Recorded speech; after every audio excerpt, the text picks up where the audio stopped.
জয় হিন্দ বন্ধুরা। এই মুহূর্তে বাংলাদেশ যে ভারত বিরোধিতাকারীরা বসে আছে, ভারত তাদেরকে ঠিক সেইভাবেই মেটাচ্ছে। এক্স্যাক্টলি কানাডাতে খালিস্তানের লিডারের যেভাবে কাম তামাম করেছিল ভারত, আর অন্যদিকে পাকিস্তানের আইএসআই এর আতঙ্কবাদীদের। হ্যাঁ বন্ধুরা, এই মুহূর্তে যে খবরগুলো বেরিয়ে আসছে সেগুলোকে শুনে বাংলাদেশের পাগল জনতা আরও পাগল হয়ে যাবে। হয়তো হতেও পারে যে এই খবর শোনার পরে ভারত বিরোধিতাকারীরা আরও জোরসোরে ভারত বিরোধিতা করবে। কিন্তু এই মুহূর্তে ইউনূসের হাত পাও যে সেগুলো ভীষণভাবে কাঁপছে, সেটা দেখে সত্যি আপনাদেরকে আরও মজা আসবে।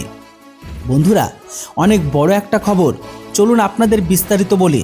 শুধুমাত্র ভিডিওটিকে আপনি শেষ পর্যন্ত দেখুন। দেখুন বন্ধুরা, আপনারা যে ছবিটিকে দেখছেন স্ক্রিনে, ইনিও একজন বাংলাদেশের নবনেতা। যেখানে আপনারা স্পষ্ট দেখছেন, যেখানে দুই দিকে দুইজন লোক তাকে কাঁধে করে হসপিটালে নিয়ে যাচ্ছে, যেমনটা এর আগে ভারত বিরোধিতাকারী ওসমান হাদিকে নিয়ে গেছিল। আসলে বন্ধুরা, এই মোহাম্মদ মোতালিফ বাংলাদেশের খুলনা শহরের এনসিপি পার্টির শ্রমিক সংগঠনের নেতা, অন্যদিকে ঢাকা সংসদ পদেরও। এর সাথে সাথে চরম লেভেলের ভারত বিরোধিতাকারী একজন ব্যক্তি। তো বন্ধুরা, এই মালটাকে অজ্ঞাত আননোন গানম্যান দ্বারা কে বা কারা ঠোকাই করে চলে গেছে, যে মেডিকেল কলেজের বাইরে দাঁড়িয়েছিল ঠিক তখনই। ইনার চোট গম্ভীর হওয়ার কারণে তাকে তৎকালীন হাসপাতালে নেওয়া হয়, কিন্তু তার ট্রিটমেন্ট সম্পর্কে সামনে কাউকে কিছুই বলছে না। শুধু এতটুকুই বলা হয়েছে যে তার অবস্থা খুবই আশঙ্কাজনক। আপনাদের বলে দিই যে সেও কিন্তু একজন নতুন নেতা, যেমনটা ছিল ওসমান হাদি, সাথে বলতে পারেন ইউনূসের খুব কাছের। এই ব্যক্তিও কিন্তু ভারত বিরোধিতাকারী স্টেটমেন্ট দিয়ে সেও কিন্তু ফেমাস হয়েছিল।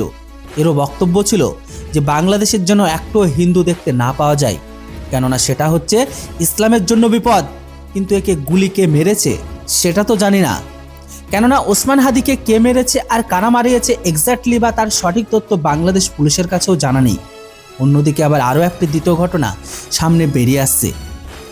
এইদিকে আবার বাংলাদেশের সম্পূর্ণ সন্দেহ ভারতের সব থেকে ফেমাস এজেন্সি রয়ের ওপর, কিন্তু এর ওপর বাংলাদেশের কাছে কোনো সঠিক প্রমাণও নেই, তাই তারা এখন চুপচাপ বসে আছে। কিন্তু এই মুহূর্তে বাংলাদেশের ঘরের ভিতরে যতগুলো ভারত বিরোধিতাকারী ব্যক্তি আছে বা নেতা আছে, বিশেষ করে যারা ফেমাস, তারা তো ভীষণ ভয়ে আছে যে এই বুঝি কেউ একজন এসে তাকে না ঠুকে দিয়ে চলে যায়। কেননা কে কখন কোথায় থেকে কিভাবে গুলি মেরে চলে যায় সেটা কেউ বোঝে না। বিশেষ করে এই মুহূর্তে ভারত বিরোধিতাকারীদের নতুন নেতাগুলো, তারা সবাই ভয়ে আছে, তাই তো তারা গানম্যান সুরক্ষা চাইছে।